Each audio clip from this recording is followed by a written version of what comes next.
et bienvenue à tous dans ce nouvel épisode consacré à l'énergie lunaire. Aujourd'hui, je vais plonger avec vous dans les mystères des pleines lunes et des nouvelles lunes.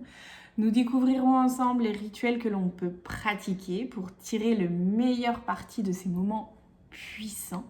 Que vous soyez alors novice ou adepte de longue date des rituels lunaires, cet épisode est pour vous. Alors, dans une première partie, on va essayer de comprendre un petit peu l'énergie lunaire. La Lune, bien qu'étant un satellite naturel de la Terre, exerce une influence profonde sur notre planète et sur nous-mêmes. La gravitation de la Lune affecte les marées océaniques, mais aussi les cycles biologiques de nombreuses espèces, y compris les humains. D'ailleurs, vous pouvez le ressentir généralement aux pleines lunes. Les phases lunaires ont été observées et respectées par diverses cultures à travers l'histoire, chacune reconnaissant l'impact de ces cycles sur la vie quotidienne. Parlons alors des différentes phases de la Lune et de leur signification.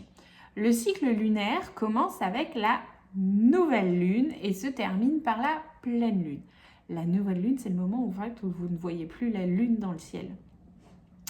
Mais ces phases intermédiaires, croissantes et décroissantes, jouent également un rôle crucial. Chaque phase lunaire a une énergie distincte. La nouvelle lune est associée au nouveau départ et à l'introspection, tandis que la pleine lune est un moment de culmination et de réalisation. Maintenant, intéressons-nous à l'influence de la Lune sur le cycle féminin. Depuis des siècles, il est observé que le cycle menstruel de nombreuses femmes est synchronisé avec les phases de la Lune. D'ailleurs, je vous conseille de chercher des informations sur ce sujet. C'est très intéressant pour voir aussi comment vous fonctionnez. Traditionnellement, la nouvelle lune est liée au début du cycle menstruel, un temps de retraite et de repos, tandis que la pleine lune est associée à l'ovulation, un moment d'énergie élevée et d'ouverture à la vie. Ce lien entre cycle lunaire et le cycle féminin souligne la profonde connexion entre la nature et le corps humain. Honorer cette synchronicité peut renforcer notre connexion à notre propre rythme naturel et à l'univers.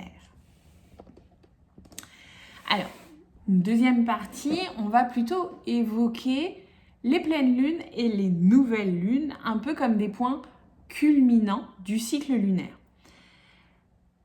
Parlons de la pleine lune. La pleine lune, souvent très connue, très ressentie, qui se produit environ une fois par mois.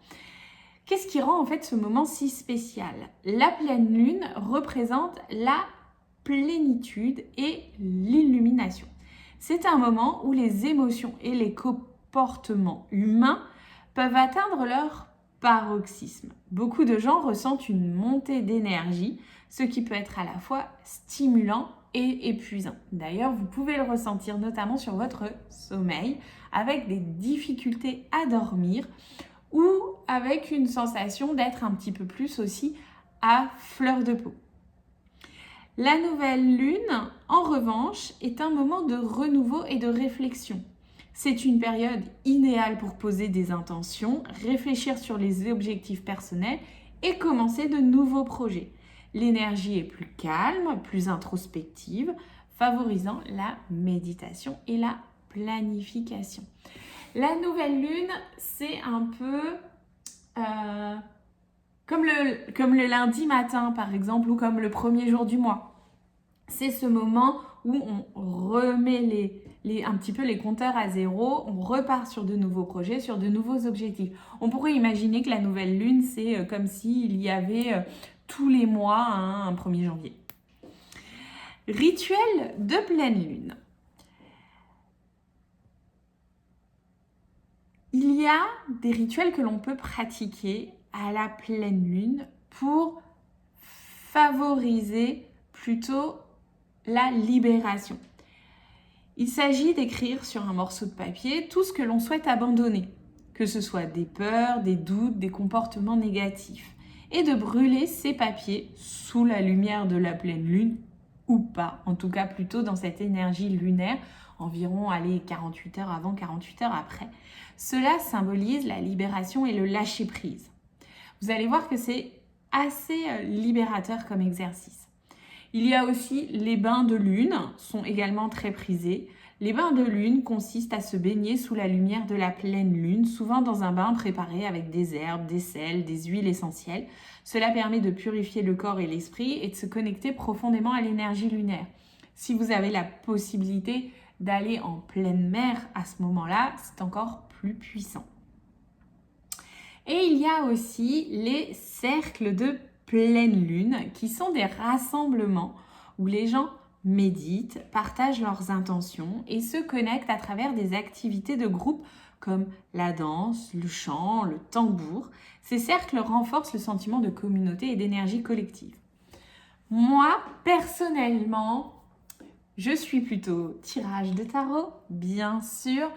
J'aime beaucoup aussi l'idée d'aller mettre les pieds dans l'eau à la pleine lune. Je trouve que c'est très libérateur, surtout pour régénérer le corps, les émotions quand on est dans un trop-plein émotionnel.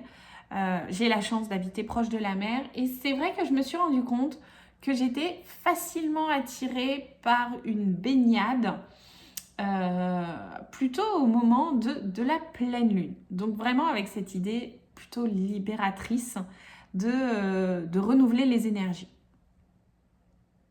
Après, je vous proposerai aussi des tirages de tarot en rituel. Je suis aussi à la pleine lune adepte de mettre en place comme des intentions, mais plutôt là dans cette optique de remerciement pour tout ce que j'ai, vraiment travailler plus la gratitude pour tout ce que j'ai et tout ce que je souhaite avoir. Les rituels de nouvelle lune. L'un des rituels les plus courants est l'écriture d'intention. Bien sûr, vous avez vu un petit peu la transition que je vous fais. Il s'agit de définir clairement ses objectifs et ses rêves pour le nouveau cycle lunaire. Écrire ses intentions dans un journal ou sur des papiers spéciaux et les placer avec des cristaux, pourquoi pas, pour amplifier leur énergie. Moi, j'ai un carnet spécialement dédié à l'énergie lunaire, en fait, intention de nouvelle lune, de pleine lune, où je fais aussi des collages. Je vais vous montrer ce carnet, il n'y a pas de souci. La visualisation et la méditation, bien sûr, sont également essentielles. Pendant la nouvelle lune, pratiquer la visualisation, c'est très en lien avec poser ses intentions. On fait travailler la loi de l'attraction. Et la méditation guidée aide à concrétiser ses intentions. Voilà. La visualisation permet de se projeter dans l'avenir et de ressentir l'énergie de ses objectifs comme s'ils étaient déjà réalisés. On est vraiment dans le travail de la loi de l'attraction. Créer un tableau de vision, bien sûr, moi j'en ai un toujours avec moi, vous pouvez le voir, hop, juste là. Vous pouvez créer votre tableau de vision à l'année, mais aussi chaque mois, comme une sorte de réactualisation. Donc, créer un tableau de vision est une activité puissante pour la nouvelle lune. Utiliser des collages, des dessins, des mots pour représenter ses objectifs aide à clarifier ses intentions et à stimuler la créativité. Cela sert de rappel visuel constant de ce que l'on veut manifester. Donc, c'est ce que je vous ai expliqué. Ça permet vraiment d'activer la loi de l'attraction. D'ailleurs, je vous ferai tout un podcast sur ce sujet, tableau de vision, loi d'attraction. Donc, comme je vous l'expliquais un petit peu plus loin, j'aime, moi, bien sûr, ça semble assez évident, faire des tirages de tarot en fonction des phases lunaires et notamment pleine lune et nouvelle lune. Donc, je vais vous en partager deux pour que vous puissiez aussi les mettre en place pour vous. Alors, les cartes de tarot, donc, elles vont vous permettre de vous offrir des perspectives et des orientations en fonction de l'énergie particulière de chaque phase lunaire. Avec la pleine lune, moi, je fais des tirages assez simples. Je vous propose celui-là en 3 cartes. Donc on a précisé que la pleine lune, c'était plutôt un moment de libération, de bilan. Donc ce que je vous propose avec la première carte, c'est qu'est-ce que vous devez libérer? La deuxième carte, c'est qu'est-ce que vous avez accompli? Et la troisième carte, sur quoi vous devez vous concentrer pour aller de l'avant? C'est assez simple, mais ça permet quand même de bien poser le bilan à la fin du cycle lunaire. Et pour la nouvelle lune, ce moment où on pose des intentions en fait pour le cycle à venir, ce que je vous propose moi aussi en 3 cartes. La première carte, c'est quelles sont les nouvelles intentions que j'ai envie de poser pour ce cycle lunaire. La deuxième carte, c'est quels sont les obstacles potentiels auxquels je vais devoir faire face. Et la troisième carte, c'est quelle est l'énergie, l'état d'esprit peut-être dans lequel je dois me mettre pour manifester cette ou ces intentions. Rien ne vous empêche d'avoir une carte en intention et de déterminer plusieurs intentions à partir de cette carte. Donc ces tirages sont assez simples, mais ils sont très puissants pour vous permettre vraiment de fonctionner avec l'énergie lunaire. Alors, parlons maintenant un peu plus précisément des intentions et qu'est-ce que j'entends aussi par intention. Poser des intentions durant la nouvelle lune ou la pleine lune peut avoir un impact significatif, surtout si vous tenez compte de l'énergie lunaire en fonction du signe astrologique dans lequel la lune se trouve. Par exemple, une lune en bélier est idéale pour initier de nouveaux projets et prendre des initiatives. Tandis qu'une pleine lune en taureau peut être le moment parfait pour se concentrer sur la stabilité financière et le confort matériel. Utilisez les principes du livre Power Wish. C'est un livre que j'adore de Keiko. C'est très bénéfique pour moi. J'adore ce bouquin. Ce livre propose des techniques spécifiques pour formuler des souhaits et des intentions alignées avec l'énergie cosmique. Keiko explique comment chaque signe astrologique apporte une vibration unique qui peut amplifier vos désirs lorsqu'ils sont posés en harmonie avec les énergies de la lune. Par exemple, encore une nouvelle lune en cancer, vous pourriez écrire des intentions centrées sur la famille, la maison, domaine de prédilection du cancer, en utilisant des phrases positives et affirmatives. Je crée un foyer aimant et harmonieux où chacun se sent en sécurité et soutenu. De même, pour la pleine lune en Capricorne, vous pourriez vous concentrer sur vos ambitions professionnelles et la réalisation de vos objectifs à long terme, domaine de prédilection du Capricorne. Et là, on est sur une pleine lune, donc on est plutôt dans une phase de remerciement. Je suis récompensée pour mon travail acharné et je progresse constamment vers mes objectifs professionnels.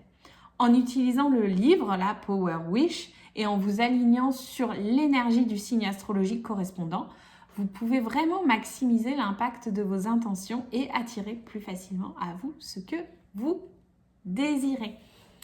Moi, j'ai un carnet, donc comme je vous le disais plus loin, où 2 fois par mois, donc à la nouvelle lune et à la pleine lune, en associant avec le livre Power Wish et ce que je sais de l'astrologie, je vais mettre mes intentions à la nouvelle lune et mes remerciements à la pleine lune en fonction des domaines de prédilection des signes. Et je suis assez bluffée de voir à quel point ça fonctionne. Et pourtant, j'oublie en fait, je pose mes intentions et je les oublie plus ou moins. Alors, c'est vrai que moi, je pose mes intentions, je fais un collage qui va avec, donc dans ce même carnet. Une fois que je les ai écrits, je fais une sorte de rituel où je relis ce que j'ai écrit à voix haute parce que ça me permet vraiment d'intentionner les choses et je me laisse porter par la suite. Et quand je reviens, souvent, peut-être plusieurs mois après, je vois que j'ai coché pas mal de mes intentions. Alors, pas 100% de mes intentions, mais je suis bien à 80% quand même. Donc, comme quoi, il y a des choses qui qui se réalise, comme quoi la loi de l'attraction a quand même un effet important, et l'énergie lunaire. Et je vois aussi que ce qui ne s'est pas réalisé, c'est qu'en fait, j'étais pas vraiment alignée avec ces intentions-là, qu'elles n'avaient pas forcément de valeur personnelle pour moi. C'était quelque chose qui me faisait envie, mais peut-être sans plus, ou qui me faisait envie parce que je dois avoir envie de ça. Donc, en conclusion de cet épisode, l'énergie lunaire et ses phases offrent des opportunités uniques vraiment pour se connecter à soi-même et à l'univers, que ce soit à travers des rituels de pleine lune ou de nouvelle lune. Chacun peut trouver des moyens de renforcer son bien-être spirituel et émotionnel. Quand vous vous connectez à ces principes, y compris les tirages de tarot et la formulation d'intentions selon les principes de Power Wish, vous pouvez vraiment vous apporter un sentiment de paix, de clarté dans votre vie quotidienne. Alors, je vous conseille de tester ces rituels. Je vous remercie d'avoir écouté cet épisode, de l'avoir regardé. Et on se retrouve très très vite pour un nouvel épisode. Je vous remercie de mettre 5 étoiles sur votre plateforme, de commenter, de liker, de partager. Et je vous dis à très vite. Bye!